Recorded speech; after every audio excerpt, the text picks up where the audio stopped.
જો તમે સોના ચાંદીના ઘરેણાં ખરીદતા કે વેચતા હો તો આ વિડીયો ખાસ જોઈ લેજો। જે રીતે ગોલ્ડની ચકાસણી માટે આપણે એમાં હોલમાર્ક તપાસીએ છીએ એ જ રીતે હવે ચાંદીમાં પણ હોલમાર્ક ઇન્ટ્રોડ્યુસ થશે।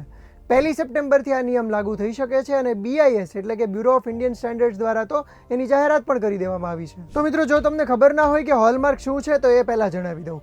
હોલમાર્ક એક પ્રકારનું સરકારી સર્ટિફિકેટ છે જે દર્શાવે છે કે તમારું સોનું અથવા ચાંદી કેટલું શુદ્ધ છે અને એની જે ચકાસણી છે એ BIS દ્વારા કરવામાં આવતી હોય છે, એટલે તમને નકલી સોનું કે ચાંદી ન મળી જાય। હવે BISની જાહેરાત પ્રમાણે 1 સપ્ટેમ્બરથી ચાંદીના ઘરેણાં કે પછી આર્ટિફેક્ટ્સને પણ HUID આપવામાં આવશે, એટલે કે હોલમાર્ક યુનિક આઇડેન્ટિફિકેશન રેજિમ। જો કે હાલ પૂરતો આ નિયમ ફરજિયાત નથી, વેપારીઓ કે ઝવેરીઓ એને પોતાની ઈચ્છા પ્રમાણે અનુસરી શકે છે, પરંતુ ભવિષ્યમાં એવી શક્યતા ખરી કે ચાંદીમાં ફરજિયાતપણે હોલમાર્કને લાગુ કરવામાં આવે। તો હવે ચાંદીમાં હોલમાર્ક ઇન્ટ્રોડ્યુસ થવાના કારણે તમને શું ફાયદો થશે?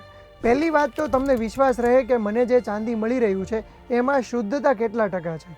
મોટા ભાગે ચાંદી ખરીદનારા લોકોને શંકા હોય છે કે જે મને ચાંદી મળી રહ્યું છે અથવા જે ઘરેણું ખરીદું છું એની અંદર શુદ્ધ ચાંદી કેટલા % હશે। હવે ગોલ્ડમાં તો સ્ટેન્ડર્ડ્સ બહુ એક્યુરેટ છે, પરંતુ સિલ્વરમાં આવું નહોતું, એટલે ઘણી બધી વાર છેતરાઈ જવાની શક્યતા પણ રહેતી હતી।